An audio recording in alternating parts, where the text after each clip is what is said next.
இஸ்லாமிய தீவிரவாதிகள் கிட்ட இந்த நாடு திருப்பி போயிடுமோன்னு பயமா இருக்கு அப்படின்னு அவர் சொன்னார். அவர் வந்து ஒரு ஒரு மார்க்சிய சிந்தனையாளர். நீ என்னை வந்து பார்க்குறதோ இல்லை நான் வந்து உன்னை பார்க்குறதோ முடியும்ன்ட்டு எனக்கு தோணலை. இது எப்படி முடியும்னு தெரியல. ஆனால் என்னுடைய அனுபவத்தில் இது ஒரு ஒரு துன்பமான காலம். இது ஒரு இக்கட்டான காலம் வங்கதேசத்துக்கு. ஆமாம். இப்போ நடக்கக்கூடிய நிகழ்வுகளுக்கும் வெளிநாட்டினுடைய சதி ஏதாவது இருக்கு அப்படிங்கிற மாதிரி என்ன தோன்றுகிறது? மிக மிக மிக வறுமையில் உழன்ற ஒரு நாடு. இந்த ஒரு 20-30 ஆண்டுகளாகத்தான் அவர்களுடைய ஏற்றுமதியினால அவர்கள் ஒரு சின்ன இடத்துக்கு மேல வந்துட்டு இருக்காங்க. இந்த கடந்த 15 ஆண்டுகளாக ஹசீனா ஆட்சியில் இருந்தபோது ஒரு சுமூகமான உறவு நமக்கு இருந்துச்சு. இந்தியாவோட ஒரு நட்புறவோட இருந்தாங்க. ஆமா, சிறுபான்மையினருக்கு அந்த நாட்டில் ஒரு பெரிய பாதுகாப்பு இருந்துச்சு அவர்களோட. அதனால இந்த அரசு வந்து ஒரு பெரிய நட்பு பாராட்டுச்சு. அதுதான் அந்த அரசுக்கு ஒரு வினையா போச்சு. வங்கதேசத்துல இன்னைக்கு இருக்கிற இந்த இளைஞர்கள், அவர்கள் பெரும்பாலும் இளைஞர்கள், அவர்களுக்கு வங்கதேசத்தினுடைய விடுதலையினுடைய பின்னணி தெரியாது. அந்த பின்னணிக்கு அவர்களுடைய மூதாதையர்கள் தந்த விலையினுடைய அருமை தெரியாது. ஆனால் நேற்று பேசிய என்னுடைய நண்பர் என்ன சொன்னார்னா, the Mohammed Yunus is not in control அப்படின்னு சொல்றாரு. அப்ப யாரு வந்து அங்க சட்டம் ஒழுங்கை கண்ட்ரோல் பண்றதுக்கு பண்றாங்க, யார்கிட்ட அந்த நாடு இருக்குன்றது சரியா தெரியும். பல பேருக்கு இந்தியா மீது ஒரு ஒரு ஒரு வெறுப்பு இருப்பதை நாம் பார்க்கிறோம். அப்படிப்பட்டவர்களுடைய அவர்கள் இன்னைக்கு மேல வந்திருக்காங்க. அப்படித்தான் எடுத்துக்கணும். சசி தரூர் தலைமையிலான நாடாளுமன்ற வெளிவிவகாரத்துறை குழு, பார்லிமெண்ட்ரி கமிட்டி ஒரு அறிக்கையை தந்திருக்கு. அந்த அறிக்கையில் அது என்ன சொல்லுது, நாம இந்தியா ரொம்ப இக்கட்டான 71க்கு பிறகு மிக மிக இக்கட்டான ஒரு சூழலில் இப்போது இருக்கிறது. நம்முடைய உறவுகள் சீரடைய வேண்டுமானால் நாம் நம்முடைய போக்கையும் அணுகுமுறையையும் ரீகாலிபரேட், மறுவரையறை செய்ய வேண்டும்.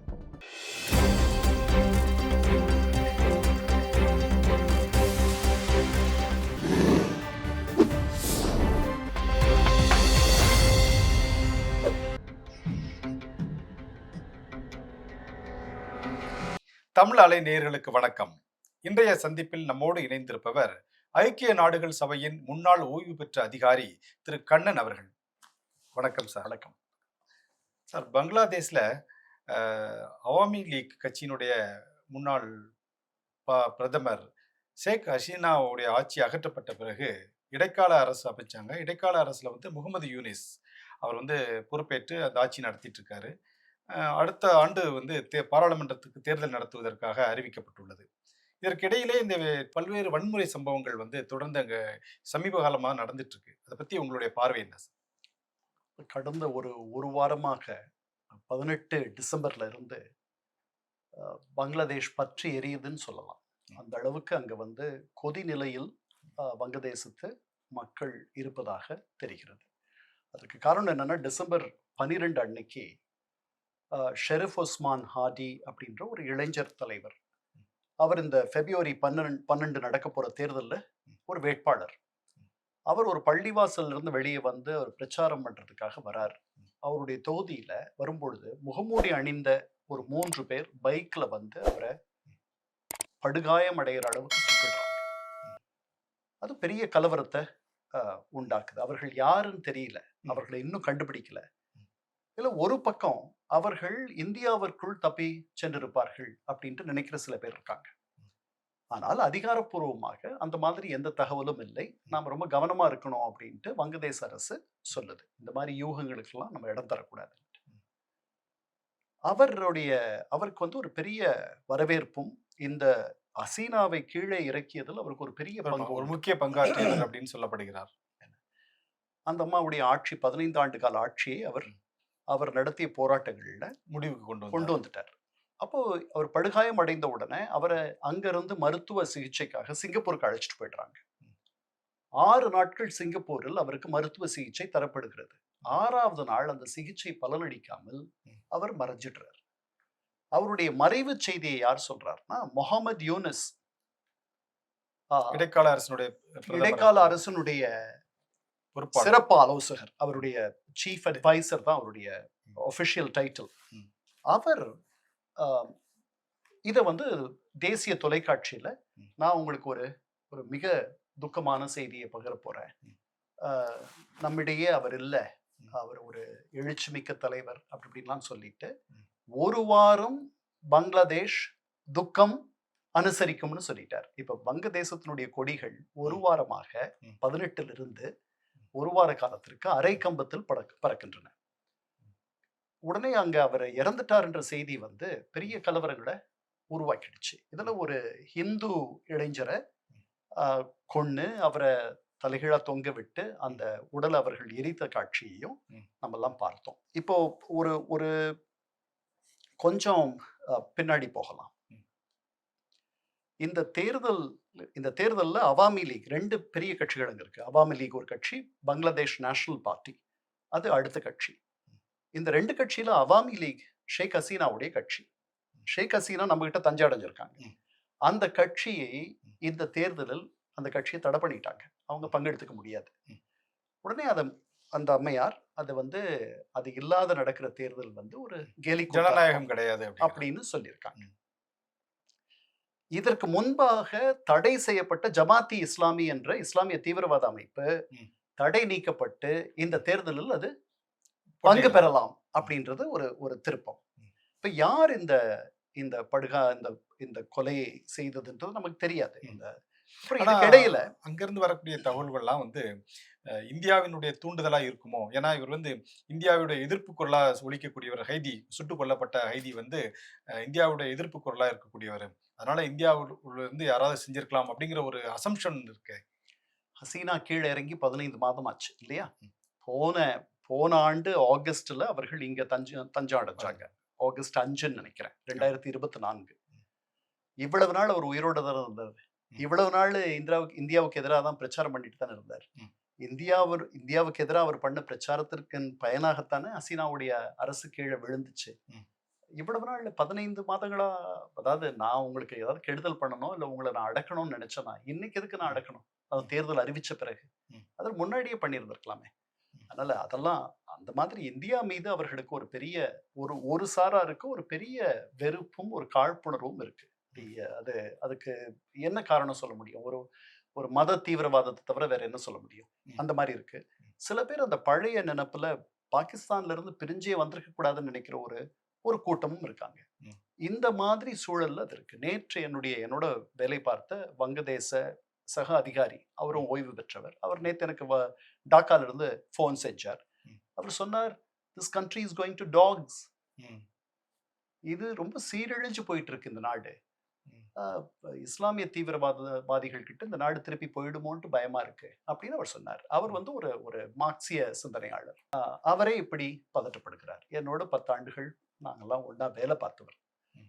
அதனால இதுதான் சூழல். இதுல நம்முடைய இப்ப பங்களாதேஷ் வந்து இங்கிருந்து இந்தியர்கள் அங்க வர்றதுக்கான விசா சேவைகளை நிறுத்திடுச்சு. ம். நாம 16 இடங்கள்ல அந்த சேவைகளை திறந்து வச்சிருந்தோம். அதுல சில இடங்கள்ல நம்மால அந்த சேவையை தொடர்ந்து பண்ண முடியல. ம். நேற்று பேசிய அந்த நண்பர் என்னிடத்தில் சொன்னது என்னன்னா, இப்போ நீ என்ன வந்து பார்க்கிறதோ, இல்ல நான் வந்து உன்னை பார்க்கிறதோ முடியும்ன்ட்டு எனக்கு தோணல. இது எப்படி முடியும்னு தெரியல. ஆனால் என்னுடைய அனுபவத்துல இது ஒரு ஒரு துன்பமான காலம்.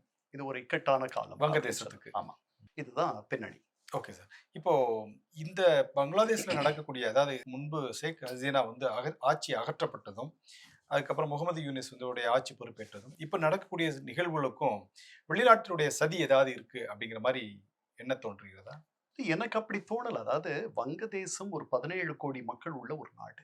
அது வந்து ஒரு அதாவது தாழ்வுற்று வறுமை மிஞ்சி விடுதலை தவறி கெட்டு பாழ்பட்டு நின்றதாமோர் பாரதம் தேசம் தன்னைன்னு பாரதி சொன்னானே, அந்த மாதிரி ஒரு மிக மிக மிக வறுமையில உழன்ற ஒரு நாடு. இந்த ஒரு 20, 30 ஆண்டுகளாகத்தான் அவர்களுடைய ஏற்றுமதியினால அவர்கள் ஒரு சின்ன இடத்துக்கு மேல வந்துட்டு இருக்காங்க. நல்லா அத பண்றாங்க. அவங்களுடைய ஏற்றுமதி தொழில் நல்லா இருக்கு. அவங்களுடைய கைத்தறி, மற்ற துணிகள். அப்படிப்பட்ட ஒரு நாட்டுல அங்க எல்லாருக்கும் வேலை தர முடியாது. ம். அங்க சாலையோரத்திலே வேலையற்றதுகளின் மனங்களிலே விபரீத எண்ணங்கள் அப்படின்ட்டு அண்ணா ஒரு தடவை சொன்னார். அது மாதிரி நிறைய பேர் இருக்காங்க. அவர்களுக்கு தே ஆர் ஐடல். அவங்கள எப்படி நீங்க வந்து எதுலயாவது ஈடுபடுத்துவீங்க? அவர்களுக்கு வேலை தரணும். அது கிடையாது. ம். இந்த சூழல்ல இது நடக்குது. எனக்கு அந்நிய சதி அப்படின்லாம் நினைக்க தோணல. வங்கதேசத்தில் நடப்பதற்கு வங்கதேசத்து மக்கள் மட்டுமே பொறுப்பேற்க வேண்டும். ம். இது ரொம்ப இத எதுக்கு பர்ட்டிகுலரா அத கேட்கிறேன் அப்படின்னா, இந்தியாவின் மீது ஒரு வெறுப்பு உணர்வோடு அமெரிக்க அதிபர் ட்ரம்ப் செயல்படுகிறார். ஏன்னா, நம்ம வந்து ரஷ்யாவிடம் இருந்து கச்சா எண்ணெய் வாங்குவதனால நமக்கு அதிகப்படியான வரி விதிப்பை ஏற்படுத்தினார். எப்படியாவது வந்து இந்தியா மேல ஒரு பிரச்சனைய உண்டு பண்ணணும் அப்படிங்கிறதுக்காக நம்மளுடைய அண்டை நாடான வங்கதேசத்தை இந்தியாவுக்கு எதிராக திருப்புவதற்காக ஒரு காரியமா இருக்குமோ அப்படின்னு என்ன தோணுகிறது அதுதான். ஏன்னா யுஎன்எஸ் வந்து அமெரிக்க அதிபருடைய நெருங்கிய நண்பர் கூட. அடிக்கடி தொடர்புல இருக்கக்கூடியவர். அதனால இந்த சந்தேகம் எழுகிறது. இல்ல அப்படி நம்ம நினைக்க வேண்டாம். ஏன்னா, போன வாரம் கூட நம்முடைய பிரதமரும், அதிபர் ட்ரம்பும் 3வது முறையாக டெலிஃபோன்ல பேசிக்கிட்டாங்க. நமக்கும் அவர்களுக்கும் ஒரு நல்லுறவு இருக்கு. ஏன் அவரு நமக்கு 25% அபராதம் போட்டிருக்காருன்றதுக்கான காரணம் அவர கேட்டா தான் தெரியும். அவர் அதுக்கு கச்சா எண்ணெய் வாங்குறத காரணமா சொல்றாரு. அது உண்மையான காரணமா இருக்கும்னு நான் நினைக்கல. ஏன்னா அமெரிக்கர்களும் ரஷ்யர்களோடு வர்த்தகம் செய்கிறார்கள். ஐரோப்பியர்கள் செய்கிறார்கள். 2027ல தான் அவங்க எண்ணெய் வாங்குறத நிறுத்தப் போறாங்க. அதனால இது நடந்துட்டு இருக்கு. எல்லாரும் நடந்துட்டு இருக்கு. சீனர்கள் அதிகமாக எண்ணெய் வாங்குபவர்கள். அவங்களுக்கெல்லாம் இல்லாத ஒரு அபராதம் இந்தியர்களுக்கு மட்டும் விதிக்கப்பட்டிருக்கு. அதனால இது வந்து இதை எப்படி விளக்குறது? விளக்க முடியாது. ஆனால் நமக்குள்ள அவர்களுக்கும் நமக்கும் சுமூகமான ஒரு உறவு இருக்கு. நாம பல சுற்று பேச்சுவார்த்தைகளை நடத்தி இருக்கிறோம். வங்கதேசத்துக்கும் நமக்கும் ஒரு ஏறுமாறான ஒரு நேரத்தில் ஏற்றமும், ஒரு நேரத்தில் இறங்கு முகமும் தான் வந்து வங்கதேச விடுதலைக்கு பிறகே நமக்கு அப்படித்தான் ஒரு ஒரு உறவு இருந்திருக்கு. அதற்கு காரணம் வேற எதுவும் கிடையாது. அவர்கள் என்ன நினைக்கிறாங்கன்னா, நாம வந்து அவர்கள ஒரு கலாச்சார ரீதியாக ஆதிக்கம் செய்கின்ற ஒரு நாடு. நம்ம ஒரு பெரிய நாடு அப்படின்னு அவங்க நினைக்கிறாங்க. 2வது என்ன நினைக்கிறாங்க, அவங்களுக்கு என்ன வருத்தம்னா, இந்த நதிநீர் பங்கீடு. கங்கை நதி நீரை நம்ம அவங்களோட பங்கீடு பண்ணிக்கிறோம். அதுல நம்ம போதுமான அளவு அவர்களுக்கு நாம வந்து மேல்வரத்து நாடு. ஏன்னா மேல்பாசன நாடு. அவங்க கீழ்ப்பாசன நாடு. ஸோ நாம வந்து கர்நாடகா, அவங்க தமிழ்நாடு. நாம கொடுத்தா தான் அவங்களுக்கு கிடைக்கும். பல நேரங்கள்ல நம்ம போட்டுக்கிட்ட அந்த ஒப்பந்தம் வந்து 30 ஆண்டுகள் ஒப்பந்தம். அந்த 30 ஆண்டு ஒப்பந்தம் அடுத்த வருஷம் ஜனவரியிலயோ, பிப்ரவரியிலயோ காலாவதியாக போகுது. அதை மீண்டும் புதுப்பிக்கணும். இதுல நம்ம கிட்ட தான் வந்து ஒரு அப்பர் ஹேண்ட் ஆமா இருக்கு. நாம மேல இருக்கோம். அதுல அவர்களுக்கு ஒரு ஒரு நியாயமான தீர்வை நாம் தரல. ஒரு பெரிய அண்ணன் மாதிரி நம்ம நடந்துக்கிட்டோன்ற எண்ணம் அவர்களுக்கு. டீஸ்டா நீர். இது மாதிரி அப்புறம் ஃபராக்கா. இந்த சிக்கல்கள் எல்லாம் எப்போதும் இருந்திருக்கு. இந்த கடந்த 15 ஆண்டுகளாக ஹசீனா ஆட்சியில் இருந்தபோது ஒரு சுமூகமான உறவு நமக்கு இருந்துச்சு. இந்தியாவோட ஒரு நட்புறவோட இருந்தாங்க அவங்க. ஆமா. சிறுபான்மையினருக்கு அந்த நாட்டுல ஒரு பெரிய பாதுகாப்பு இருந்துச்சு அவர்களோட. அதனால இந்த அரசு வந்து ஒரு பெரிய நட்பு பாராட்டுச்சு. அதுதான் அந்த அரசுக்கு ஒரு வினையா போச்சு. இந்த அரசோட இவ்வளவு நெருக்கமா இருக்கிறீங்க. நீங்க வந்துட்டு இந்தியாவினுடைய ஒரு எப்படி சொல்றது? ஒரு சிற்றரசு மாரி, வாசல் மாதிரி செயல்படுறீங்கன்ற மாதிரி அங்க இருக்கிற தேசியவாதிகள், வலதுசாரி சிந்தனை உள்ளவர்கள், இஸ்லாமிய தீவிரவாத போக்கு உள்ளவர்கள், அ ஒரு வங்கதேசத்தை ஒரு மத ரீதியாக இன்னும் ஒரு வலதுசாரித்தனமாக மாற்ற வேண்டும் என்று எண்ணுபவர்கள், இவர்களுக்கெல்லாம் ஹசீனா பிடிக்காமல் போயிடுச்சு. 15 வருஷம் ஆட்சியில இருந்தா எந்த நல்லாட்சி செய்றவங்களும் வந்து கெட்டு போயிடுவாங்க. அந்த அம்மா லாஸ்ட் டைம் நடந்த தேர்தல்ல முறையா அவர்கள் வரல. இதெல்லாம் நடந்து இந்த எதிர்ப்பெல்லாம் ஒன்று கூடி இது ஒரு பெரிய போராட்டமா இளைஞர்கள் மத்தியில வந்து அந்த அம்மா உயிரை காப்பாற்றிக் கொள்வதற்காக நம்மகிட்ட அடைக்கலம் தேடி இருக்கிறார்கள். நான் இதற்கு காரணம் அமெரிக்க சதியோ அல்லது வெளிநாட்டு சதி அல்லது அப்படிலாம் நான் நினைக்கல. ஓகே. அப்ப ஷேக் ஹசீனாவுடைய வீழ்ச்சிக்கு காரணம் அங்க உள்ள சிறுபான்மையினருக்கு ஆதரவா செயல்பட்டது அப்படிங்கிற ஒரு காரணம்னால அவங்க ஒரு எதிர்ப்பை சம்பாதிச்சுக்கிட்டாங்க அப்படிங்கிற மாதிரி எடுத்துக்கலாமா?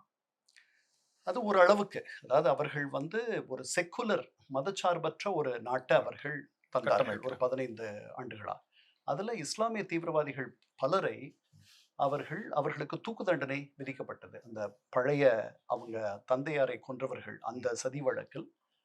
அப்புறம் இஸ்லாமிய தீவிரவாதத்திற்கு எதிராக அவர்கள் ஒரு பெரிய ஒரு போரை நடத்தினார்கள். இதெல்லாமே அவர்களுக்கு ஒரு ஒரு சமுதாயத்தில் சில பகுதிகளில் அவர்களுக்கு ஆதரவை இழப்பதற்கு காரணமாக அமைஞ்சது. அதற்கப்புறம் எதிர்க்கட்சி சார்பில் அந்த இவங்களுடைய அந்த அம்மையார் பேர் கலடா ஜியா அவர்கள் ரொம்ப முடியாத இருக்காங்க. அவர்களுடைய கட்சியினர் அதற்கு முன்பு ஆட்சியில் இருந்தார்கள். அதாவது இந்தியாவோடு நெருக்கமாக இருக்கிற எந்த கட்சியும் உள்ளுக்குள் பெரிய ஆதரவு பெறும் அப்படின்னு சொல்ல முடியாது. அது வந்து ரொம்ப கத்தி மேல நடக்கிற மாதிரி தான். ஆஹ் அப்புறம் இதுக்கெல்லாம் பெரிய காரணம் என்னன்னா, வங்கதேசத்துல இன்னைக்கு இருக்கிற இந்த இளைஞர்கள், அவர்கள் பெரும்பாலும் இளைஞர்கள், அவர்களுக்கு வங்கதேசத்தினுடைய விடுதலையினுடைய பின்னணி தெரியாது. அந்த பின்னணிக்கு அவர்களுடைய மூதாதையர்கள் தந்த விலையினுடைய விலைக்கு. அருமை தெரியாது. ம். உயிரினுடைய அருமை தெரியாது. 6000 பேர் வங்கதேசத்தில் இறந்து போனார்கள். ம். நாமே வந்து ஒரு 3500 வீரர்கள நம்ம இழந்தோம். ம். அப்புறம் பல வீரர்கள் படுகாயமுற்று வந்தார்கள். இது ஒரு பெரிய விலை குடுத்து வாங்கணும். ஆனா இவர்கள்லாம் 20கள்ல இருக்கக்கூடிய இளைஞர்கள். இவர்களுக்கு அதெல்லாம் தெரியாது. ம். அவர்களுக்கு தெரிஞ்சதெல்லாம் பக்கத்துல ஒரு பெரிய நாடு இருக்கு. அந்த நாடு நம்மள அ போட்டு அழுத்துது. ம். நாம அவர்களுக்கு கட்டுப்பட்டு இருக்க வேண்டியிருக்கு. நாம இப்படி வந்து இவர் தண்ணிக்காக அவங்க கிட்ட காத்திருக்க வேண்டியிருக்கு. அவர்கள் பெரிய பொருளாதாரம். அவர்கள் நம்மள பெரிய அண்ணன்மார் நசுக்குறாங்க நடத்துறாங்க. மாதிரி. அப்படின்ற மாரிலாம் அவர்கள் எண்ணுகிறார்கள். ம். அந்த கோபம் தான் நமக்கு, ஏன்னா அவர்கள் அதிகமான விழிப்புணர்வு, படிப்பறிவு, ஒரு ஒரு படித்து 4 செய்திகளை தெரிந்து கொள்ள வேண்டும் என்று எண்ணும் இளைஞர் கூட்டம் கிடையாது. அவர்களுக்கு பல பேருக்கு அவங்க படிக்கிறாங்க. பல பேர் வேலை இல்லாதவர்கள். இதெல்லாம் சேர்ந்து இந்த 15 ஆண்டு கால ஆன்டி இன்கம்பன்சி இருக்கு இல்லையா? ம். ஆ அது இப்ப சென்சி தட்டிடுச்சு. கிட்ஸ் மாரி. Okay sir. இப்போ ஷேக் ஹசீனா சொல்லக்கூடிய விஷயம் வந்து, இப்போ பாராளுமன்ற தேர்தல் வருது. அதுல 15 ஆண்டு காலம் ஆண்ட ஒரு கட்சியை வந்து நீங்க தடை செய்துவிட்டு தேர்தல் நடத்துவது ஜனநாயகம் கிடையாது அப்படின்னு சொல்லியிருக்கிறாங்க. உங்களுடைய பார்வை என்ன சார்? நான் ஜனநாயகம் கிடையாதுன்னு தான் நினைக்கிறேன். ஏன்னா ம். மக்கள் தானே முடிவு பண்ணணும். அவர்கள் நல்லவர்கள் இல்லைன்னா, அந்த கட்சி நல்லாட்சி தரலன்றத மக்கள் முடிவு பண்ணணும். இது எப்படி, என்ன என்ன காரணத்தினால நீங்க ஒரு கட்சிய தடை பண்ணுவீங்க? அது அந்த நாட்டினுடைய 2 முக்கிய கட்சிகளில் ஒரு கட்சி. அத தடை ம். பண்ணிட்டு நடத்துற தேர்தல் எப்படி ஒரு ஜனநாயக ஜனநாயகமா? தேர்தலாக இருக்க முடியும்? அங்க இருக்கக்கூடிய சிறுபான்மையின மக்களுக்கு வந்து அங்க பாதுகாப்பு இல்ல. இப்போ நடக்கக்கூடிய பிரச்சனைகள்ல அங்க இருக்கக்கூடிய சிறுபான்மையின மக்களுக்கு பாதுகாப்பு இல்லைன்னு சொல்லி பங்களாதேஷ்லயும் போராடுறாங்க. இந்தியாவிலயும் போராட்டம் நடக்குது. இது எப்படி அவங்கள பாதுகாக்கக்கூடிய நடவடிக்கைகள் 2 அரசுகளும் எடுத்துக்கொள்ளும் சார்? இல்ல, நம்மால என்ன பண்ண முடியும்? அந்த நாட்டு உள்ள அவர்கள் தான், அவங்க ஒரு தான் அழுத்தம் எடுக்கணும். குடுக்கலாம் இல்லையா? இங்க இருந்து. நாம அவர்களுக்கு நல்லது ஏதேனும் பண்ணணும் அப்படின்னா, ம். நாம அந்த மாரி எந்த அழுத்தமும் குடுக்கக்கூடாது. அப்படி குடுத்தோம்னா, அத வெளியில தெரியாத குடுக்கணும். ம்.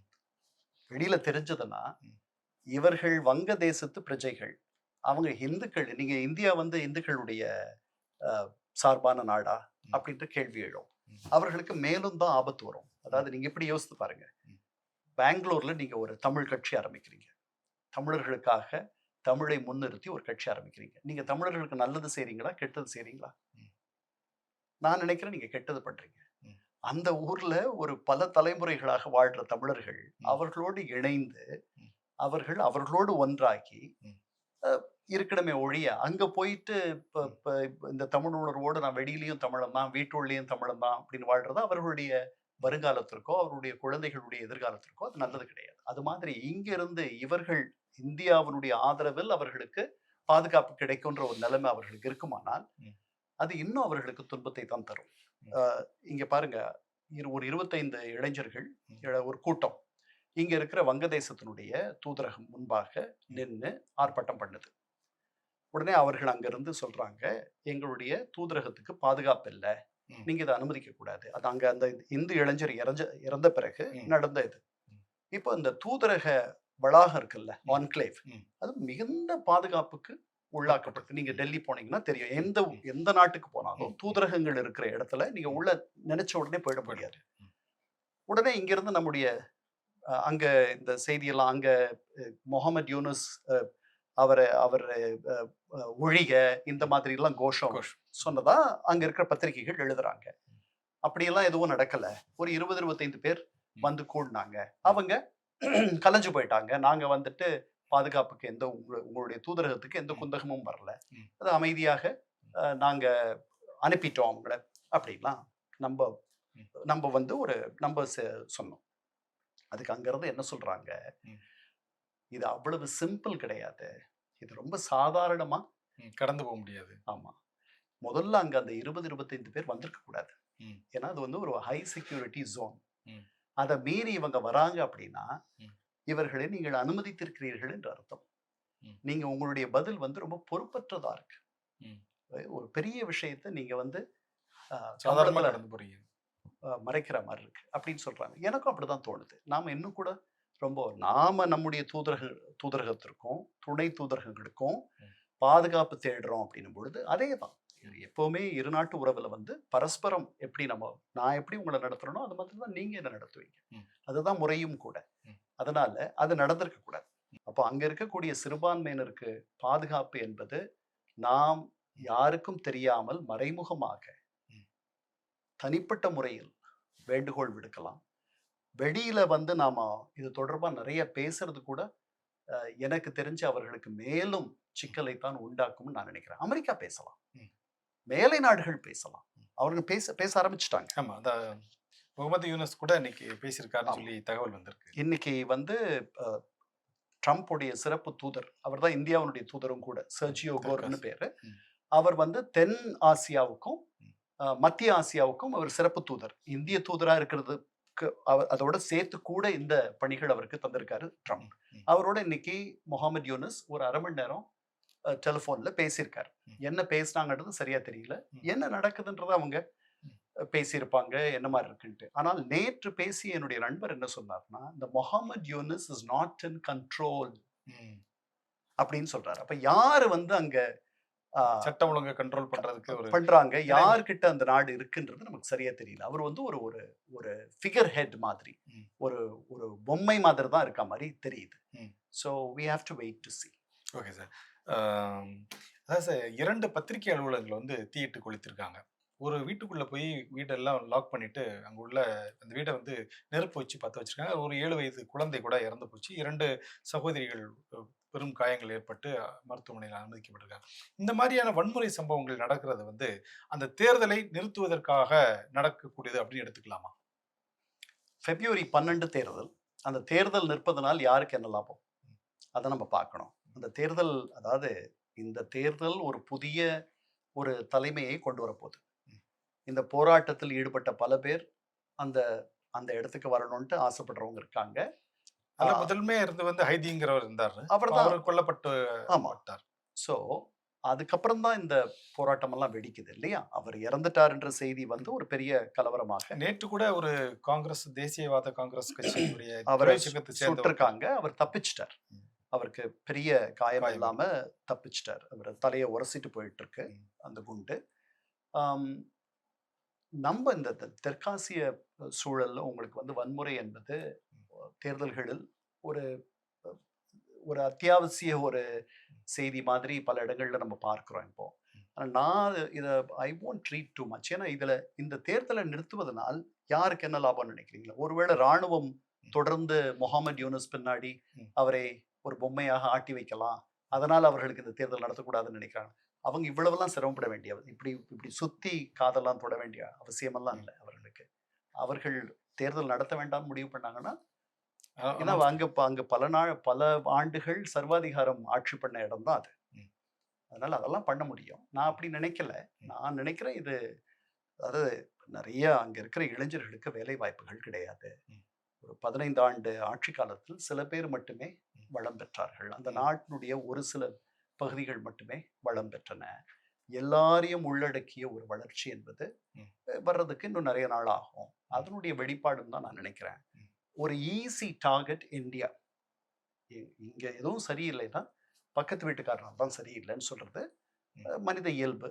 அதுக்கு அவர்களுக்கு நம்ம மேல அதுக்கு காரணம் வந்து நாம ஒரு இஸ்லாமிய நாடா இருந்தா இப்படி சொல்லுவாங்களான்னு எனக்கு தெரியல.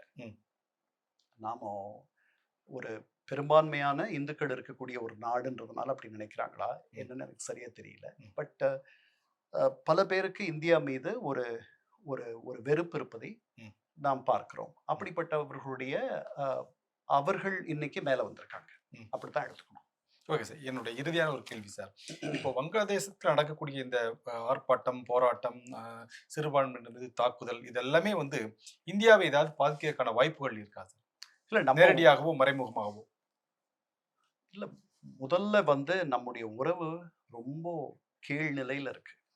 வங்கதேசத்தோட 1971க்கு பிறகு நாம ஒரு இக்கட்டான மிக ஒரு துன்பமான நிலையில் இருக்கிறோம். இந்த உறவை எப்படி சீர்படுத்துறதுன்றது நமக்கு தெரியல. ஏன்னா இனி வரும் ஆட்சியாளர்கள் கூட பெரிய இந்தியா மீது விருப்புள்ளவர்களாக வருவார்கள்னு சொல்ல முடியாது. இந்த போராட்டம் மாதிரி ஆமா. அந்த மாரியெல்லாம் நடக்கவே நடக்காது. அது அப்ப நாளாகும். ஆனால் இருவரும் ஒருவரை ஒருவர் சார்ந்து இருக்க வேண்டிய ஒரு சூழல்ல இருக்கோம். நம்ம ம். அங்கிருந்து நெறைய பொருட்களை இறக்குமதி செய்றோம். ம். நம்முடைய நீர நம்பி அவங்க இருக்காங்க. ம். அதனால ஆனால் இன்று இருக்கக்கூடிய சூழலில் 2 பேருடைய உறவும் ரொம்ப கெட்டு போயிருக்கு.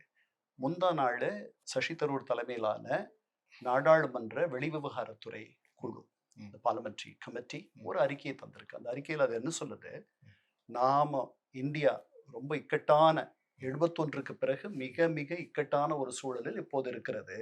நம்முடைய உறவுகள் சீரடைய வேண்டுமானால், நாம் நம்முடைய போக்கையும், அணுகுமுறையையும் ரீகாலிபரேட் ம். மறுவரையறை செய்ய வேண்டும். அது இந்தியா எப்படி பண்றது? இந்தியா வங்கதேசத்துக்கு இடையிலான உறவு. ஆமா. ம். அது எப்படி பண்றது? ம். இதுக்கு இடையில டிசம்பர் 5 அன்னைக்கு பாகிஸ்தானுடைய துணை பிரதமர், ம். அவர் தான் வெளியுறவு அமைச்சரும் கூட, ம். இஷாக் தார் அப்படின்ட்டு அவருக்கு பேரு. அவர் அங்க போறாரு. அவர் என்ன சொல்றாரு? ம். பாகிஸ்தான், வங்கதேசம், சீனா ம். நம்ம 3 பேரும் சேர்ந்து தனியா ஒரு அமைப்பா செயல்படுவோம் அப்படின்னு சொல்றாரு. அது அதாவது அது ஏற்கனவே நடந்துட்டு இருக்குன்னு தான் நான் நினைக்கிறேன். ம். அது வந்து ஒரு அதாவது அவங்க அத ஒரு முறைப்படுத்திக்கலான்ற மாரி நினைக்கிற மாரி தெரியுது. அதுக்கான வேகத்தையும், அதுக்கான உத்வேகத்தையும், அதற்கான தருணத்தையும் இந்த போராட்டங்களும், இந்த இந்தியா எதிர்ப்புணர்வும் தந்திருக்கு. Okay sir. இப்ப நீங்க குறிப்பிட்ட மாரி அ பாகிஸ்தான், பங்களாதேஷ், சைனா நம்மளுடைய அண்டை நாடுகளான இந்த 3 நாடுகளும் இணைந்து ஒரு யூனிட்டிய கிரியேட் பண்ணிட்டாங்கன்னா, அது வந்து அல்டிமேட்டா இந்தியாவுக்கு ஒரு பெரிய ஆபத்தான விளைவுகள உண்டாக்குமே சார். முதல்ல பாகிஸ்தானுக்கும், வங்கதேசத்துக்கும் இடையில ஒரு 1200 கிலோமீட்டர் இந்தியா இருக்கு. ம். அதனால அது மாதிரி பண்றது ரொம்ப சிரமம்னு நினைக்கிறேன். 2வது நீங்க அதான் நீங்க நெருங்கி பழக பழக தான் வந்து உங்கள பிடிக்காத போகும். ம்.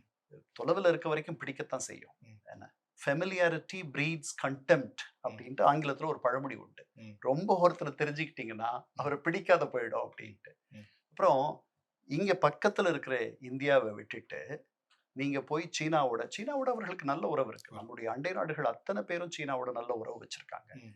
பட் இதுல அவர்களுக்கு நன்மையும் நடக்கும், தீமையும் நடக்கும். அவர்கள் சீனாவோடு நெருங்க நெருங்க, ம். ஆ மேற்கு ஐரோப்பிய நாடுகளுக்கும், ம். அமெரிக்காவுக்கும் குறிப்பாக அவர்கள் மீது ஏன்னா அவங்க அவங்க நோக்குற சந்தை மிகப்பெரிய சந்தை அமெரிக்க சந்தை. அவர்களுடைய ஏற்றுமதி முழுக்க முழுக்க அந்த சந்தைய சந்தேகம் நம்பி இருக்கு. இருக்கு. ம். இங்க வந்து இங்க அவர்கள் சீனாவிலிருந்து என்ன நான் சீனா கிட்ட இருந்து என்ன வாங்குவேன்? சோலார் செல்ஸ் வாங்குவேன். ம். சோலார் எனர்ஜி வாங்குவேன். எலக்ட்ரிக் வெஹிக்கிள்ஸ் வாங்குவேன். அததான் நேபாள் பண்ணிட்டு இருக்கு. ம். ம்.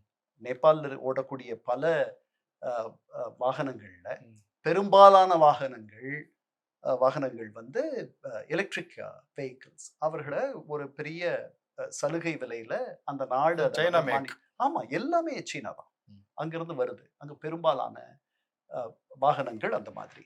அந்த மாதிரி ஒருவேளை ஏதேனும் உதவி வாங்கலாமே தவிர, மற்றபடி ஸ்ட்ராடஜிக் அதாவது செயல்தந்திர ம். முறையில அங்க அவங்க அவ்வளவு தள்ளி இருக்காங்க. ம். அவங்களோட வந்து இப்ப கலாச்சார ரீதியாகவும் மற்றபடியும் கூட நம்மோட தான் இவர்களுக்கு பெரிய தொடர்பு இருக்கு. அவங்க அப்படி நினைக்கிறவங்க ஒரு பாதி பேர் இன்னும் அங்க இருப்பாங்கன்னு நான் நினைக்கிறேன். Okay sir. ரொம்ப நன்றி சார்.